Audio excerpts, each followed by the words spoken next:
All right, YouTube, I'm back sitting in this rain because you know I love you guys, and I had a little bit of something on my mind today. Bringing out the 8.6, probably gonna go do a little bit of shenanigans and cause some mischief somewhere and drift around a corner and scare some people because I don't know what the hell I'm doing. But anyways, I wanted to talk to you guys today about the community right now, the JDM community, my community, because I'm a JDM brother. All right, the community right now is acting kind of funny, and I want to address it. And it's mainly about a couple of cars, a couple of them, just two. Everybody else, y'all good right now. Y'all not on my radar. There's two cars, and these cars are the freaking FL5. What's up? The second best car in the JDM market right now, because I think obviously the Supra is a little bit better in my opinion. Anyways, the FL5 and the Civic Type R. Now, any other time I would just, you know, talk about the car that I'm in, which is the GR86 again. But if you guys are usually into watching someone talk about the GR86, this is not that video, but I would love for you to stick around. Maybe I can educate you on a couple of other cars, or what's going on in the community, more or less. I would say it's education, but just an opinion piece on some other cars, because I am an enthusiast and I like other vehicles as well, not just the one that I drive. So with that being said,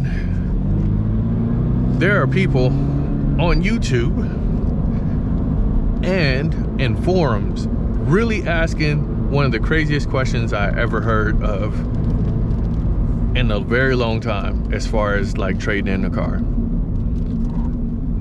And the question is, should I trade in an FL5, again, FL5 fellas, AKA Civic Type R, for a freaking Acura Type S?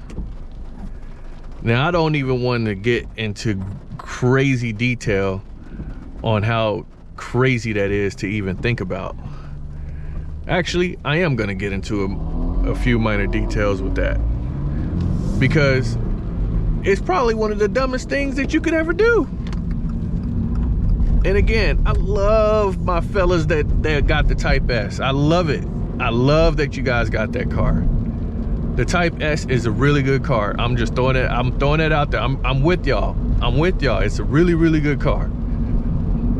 But let's be real. Trading in the Honda Civic Type R for a Type S, that is the wrong thing to do.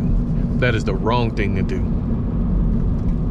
Reason number one, the Honda Civic Type R has a more prestigious name now than the Acura Type S does.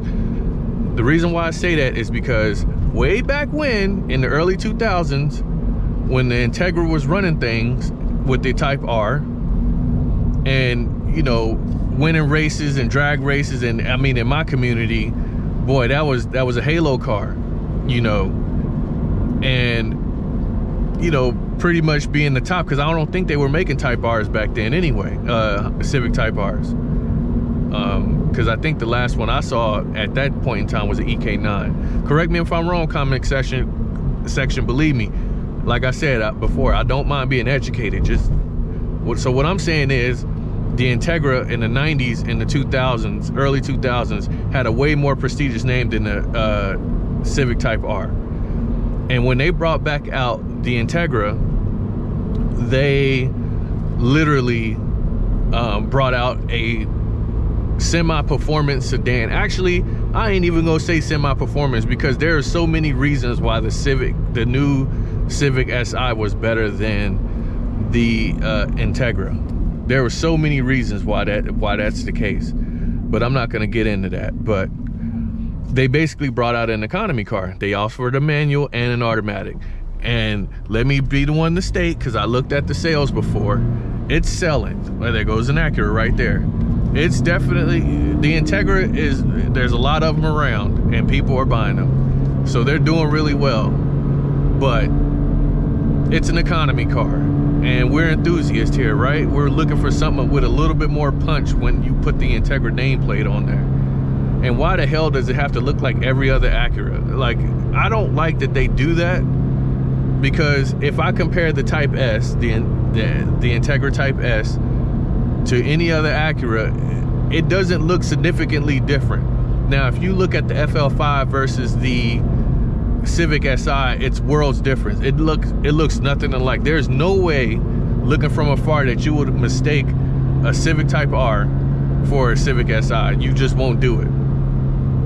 Reason number two, why the hell did the Acura Type S not have a wing? I just don't understand. And again, this is all personal to me.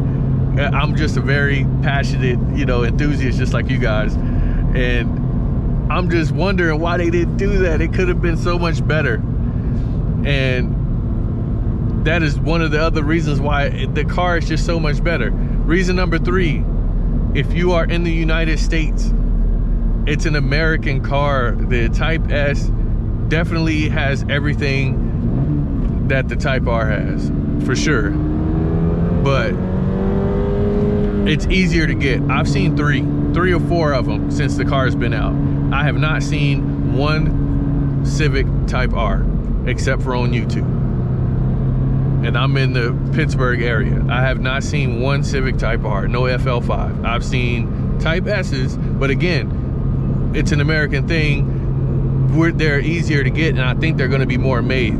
Which again, let's go down to the money thing. If you plan on keeping this thing as a collector's item and selling later, you might want to get the FL5. I'm just throwing it out there. It's gonna hold more value over time. And even right now, the FK8s are selling for $36,000, $37,000. Used ones with like 80,000 miles on it, 60,000 miles, for like almost 40 grand, because they did well when they came out. And I think the Integra nameplate showed up to the fight with its one hand tied behind its back, just due to the fact that they pretty much adopted everything and gave it 5 more horsepower, but with no wing. And like I said, the aftermarket is going to have fun with that car because it's basically a Type R. Sure, if you can't get the Type R, get the Type S. I'm recommending that for sure. But if you got the FL5 Type R, you do not need the Type S. Now, if you can get both of them, again, I don't count nobody's pockets on YouTube or anywhere.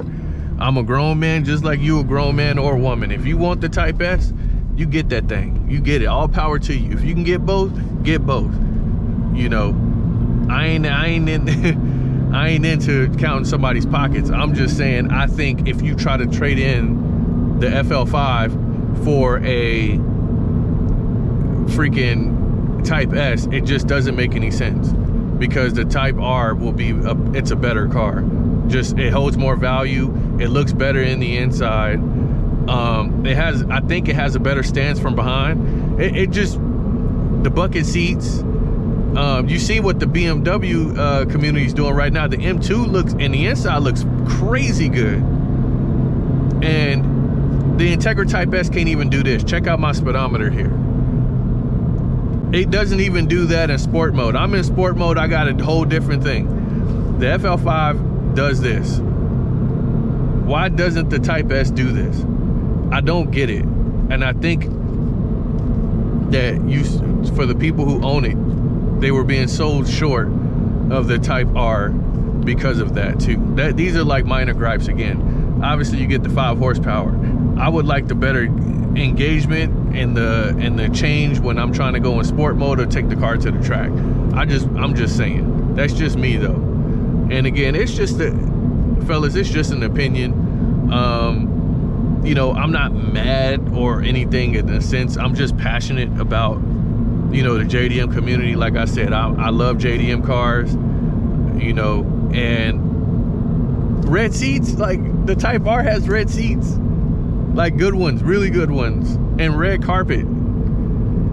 Like I don't know, man. I'm just a passionate fan, man. I'm a fan. I've had Hondas in the past. I was a Honda guy. I had Integras too. So, you know, I seen the best of both worlds, man. I was alive when the Integra was on top, and I'm alive now with the Civic Type R is on top, and it's staying there for a while because, again, it is way harder to get. It's way harder to get a Civic Type R than it is to get an Acura Type S. So, with that being said, fellas, that's all I got. Again, I am gonna bring back some more GR86 content. Obviously, you just seen me just driving the car rather than talking about it. But I figured I would start doing some more commentaries on some other cars in the community that I'm looking forward to, and, you know, to, I guess, spread the word and the knowledge and my passions about other JDM cars as well, because I'm an enthusiast just like you guys are, and I like all types of JDM cars. I do like some American muscle cars, but again, I got all JDM cars, so that's what my channel is pretty much focused on, is all JDM. So with that being said, guys, don't forget to leave a like, comment, and subscribe, and please come back when you see another upload. I got new content coming every week, man, and I'm gonna make sure I try to stay as consistent as I can. And I appreciate everybody who's stopping by, who's subbing, and everything like that. So just know that I'm not going nowhere, and I'm gonna keep it pushing. All right, I'm out. Peace.